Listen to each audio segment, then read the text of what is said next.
In this video, we are going to discuss in brief about the second law of thermodynamics. There are various statements available pertaining to this particular law. We will mainly focus on the two statements, namely the Kelvin-Planck statement and the Clausius statement. And we will also see that these two statements, though they appear to be different, they are perfectly equivalent. Before visiting the second law,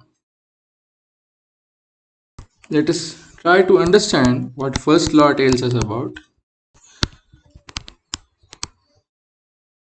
The first law explains the need for conservation of energy for a process to take place.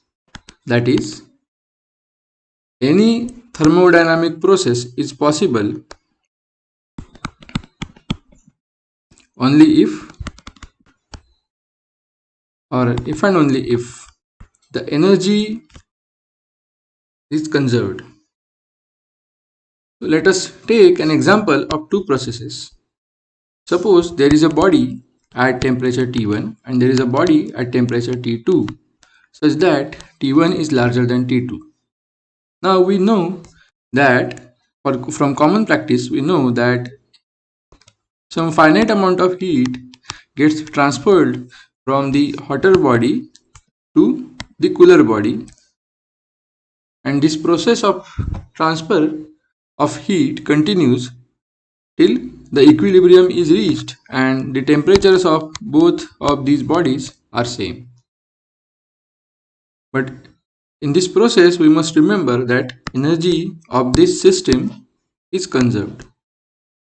Only the energy is transferred from one body to the other body. Now let us take the same example and just imagine another process where heat is transferred from the cooler body to the hotter body. The process exactly opposite the earlier example. Now we see that even in this process as well, the energy is conserved. But we know from common experiences that this process is not possible, because that would make the cooler body further cooler and hotter body further hotter. Such processes never take place in nature. So this first law tells to explain why these processes are not possible, but these processes are possible. So there must be a preferred direction or certain rule for some of the thermodynamic processes to take place. If that rule is violated, then such a thermodynamic process, even though it appears to conserve energy, cannot take place. So that particular rule which governs the direction of a thermodynamic process to take place, in order to validate it, is nothing but the second law of thermodynamics. Let us first visit the statement by Kelvin-Planck. For that, we are going to consider the example of a Carnot engine, which we have discussed previously. If we recall, the Carnot engine, which has some working substance in it, absorbs an amount of heat Q1 from a source which is hotter at higher temperature. It expels an amount of heat Q2 to the sink at temperature T2, which is a temperature smaller than T1, and during this it performs a work W. Now this is a typical heat engine.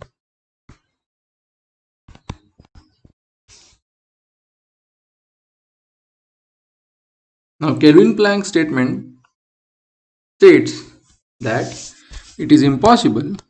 So let us just write it. It is impossible for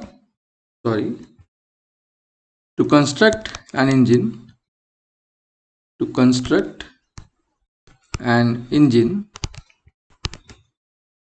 which operating in a cycle which operating in a cycle. Of course, the engine operates in a cycle in order to supply the work continuously, as the sole effect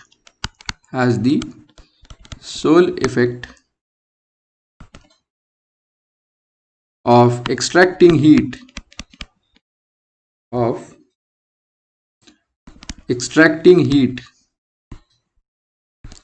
from a reservoir and performing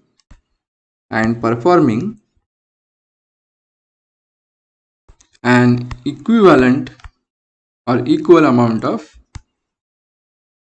work. So what this theorem is talking about is that if we imagine an engine which absorbs an amount of heat Q1 and delivers zero heat to the sink, but this entire amount of heat Q1 is completely utilized to perform work. This is just an imaginary engine that which performs the work equivalent to the heat absorbed. So W in this case is equal to Q1 directly, because Q2 is simply 0. So if we imagine such an engine where Q1 is equal to W and no heat is expelled to the sink, then that engine is not possible. So at least some finite amount of heat Q2 has to be present. This is what the Kelvin Planck statement tells us. So it imposes certain condition on the possibility of thermodynamic process to happen. We can check that the energy is conserved in this process since W is equal to Q1, but still it is saying that such a process is not possible. Now let us look at the other statement, which is the Clausius statement.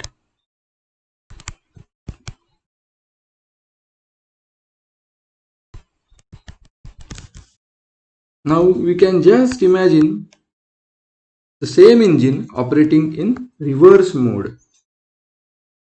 That is, suppose there is a device which absorbs heat Q2 from the sink at T2, takes some help of external agency which provides it with a work W. Note that the arrows are getting reversed in direction and expels an amount of heat Q1 to the source which is already at higher temperature T1. Now this process, which is exactly opposite to the operation of an engine, makes it possible to extract heat from a cooler body and transfer it to a hotter body. So this was the process which we are discussing earlier. But for this process to take place, we see that this particular device needs help of some external agency which provides it with the work W. Right. Such a device is typically an example which is very familiar. It is nothing but a refrigerator. So this particular sink is nothing but the freezer of the refrigerator, and this sink is nothing but the surroundings.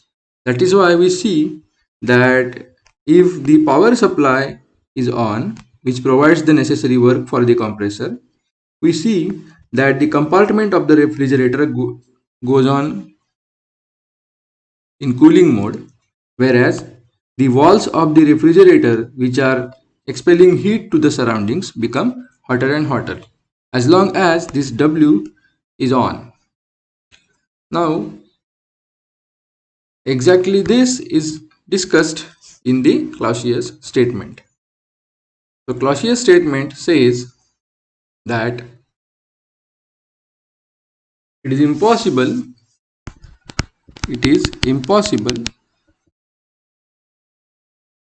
for a self-acting machine. Now, a self-acting machine means that a machine which does not require W, which does not require any help of external agency for its operation. So, it is impossible for a self-acting machine working in a cyclic process, of course, working in a cyclic process, unaided by external agency,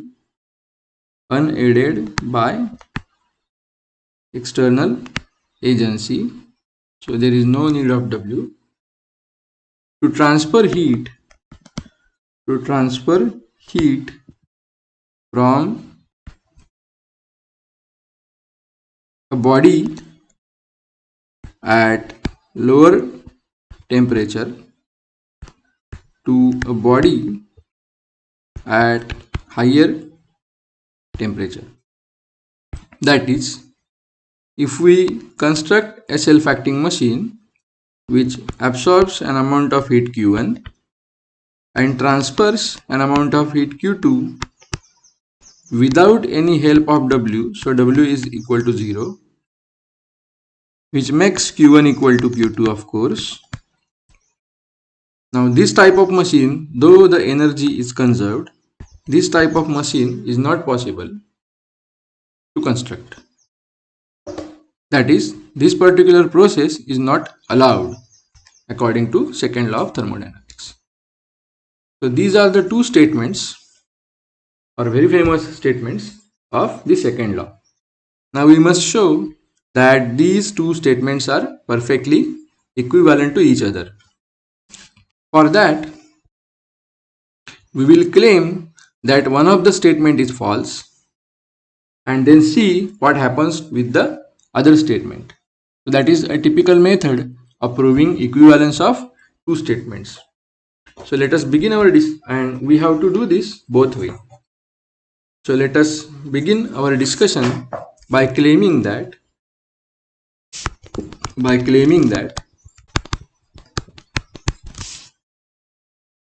the Clausius statement is false. The Clausius statement is false. So we are going to assume that such an machine is possible which extracts heat Q1 and supplies the equivalent heat Q2 to the hotter body. Now we are assuming that Clausius statement is false, so such type of machine is possible to construct. So this is our assumption or claim. Now imagine another engine which is a typical Carnot engine. So it absorbs an amount of heat Q1 from a reservoir at temperature T1, performs a work W and expels heat Q2 to the sink. Now we are going to combine or connect these two machines together.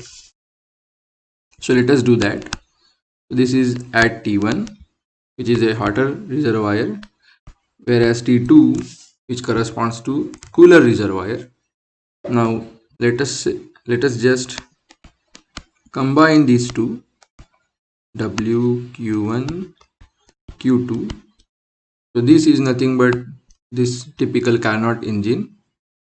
Now let us mention this here. This is Q2 equal to Q1 right? Then we have Q1. Yes. Now if we look at this composite machine, which is created by connecting these two individual machines together, if we note what happens with the sink and source, we see that this particular system does not require any external help. And if we look at the arrows,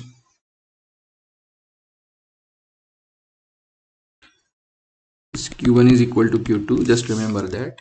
If we look at the arrows, if we consider this T2, we see that there is a downward arrow with Q2, there is an upward arrow with Q2.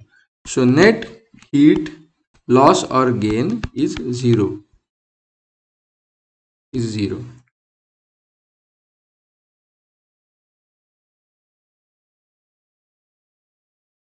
Whereas if we look at it here, the net heat loss or gain is just Q1 minus Q2, because we are using Q2 here. So Q1 minus Q2. If we discuss the other way, if we mention that this is Q1 or this is Q1 as discussed, we see that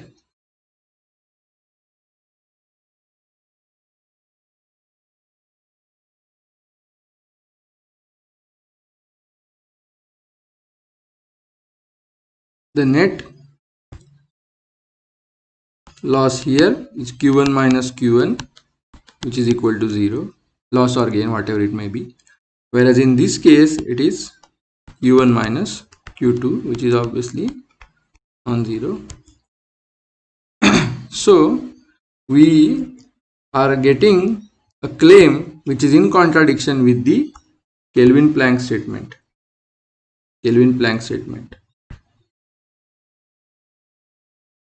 Which states that it is impossible to construct an engine operating in a cycle that has sole effect of extracting heat from a reservoir and performing an equivalent amount of work. So we see that this Kelvin-Planck statement is completely violated here. So it makes the Kelvin-Planck statement to be false. So claiming that Clausius statement is false eventually lands up in a claim that Kelvin-Planck statement is false. Now let us try the other way around. And let us assume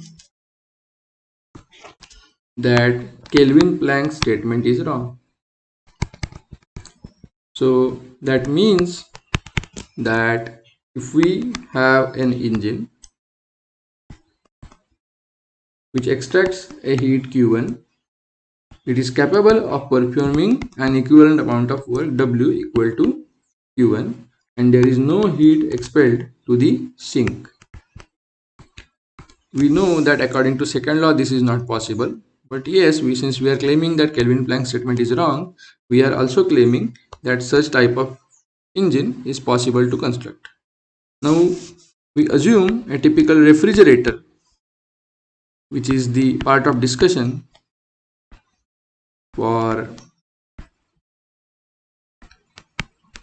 the Clausius statement. So this is a typical refrigerator which takes help of external agency W and extracts heat Q1 and expels heat extracts heat Q2 and expels heat Q1 to the body at higher temperature. Now we see that since this engine performs work W, if we couple these two engines, then we do not require this W to be supplied by some external agency, and this W is sufficient to operate this refrigerator. So if we construct a composite engine of these two machines, we see that this takes heat Q1, performs work W which is equal to Q1, and this takes this amount of work W extracts heat Q2 and expels heat Q1 to the hotter body. Now even in this case, we see that there is a net flow of heat from a body at lower temperature to a body at higher temperature, or we see that an amount of heat Q2 is getting extracted from this sink at lower temperature, right? So this is a complete violation of the Clausius statement. So it makes the Clausius statement false. Thus, if we start with a claim that Clausius statement is false, then we get a result that Kelvin-Planck statement is false. And if we start our discussion with a statement that Kelvin-Planck statement is wrong, then we get a result which says that Clausius statement is wrong. So these arguments make or prove that the two particular statements of second law, namely Kelvin-Planck statement and Clausius statement, are equivalent to each other. Thank you.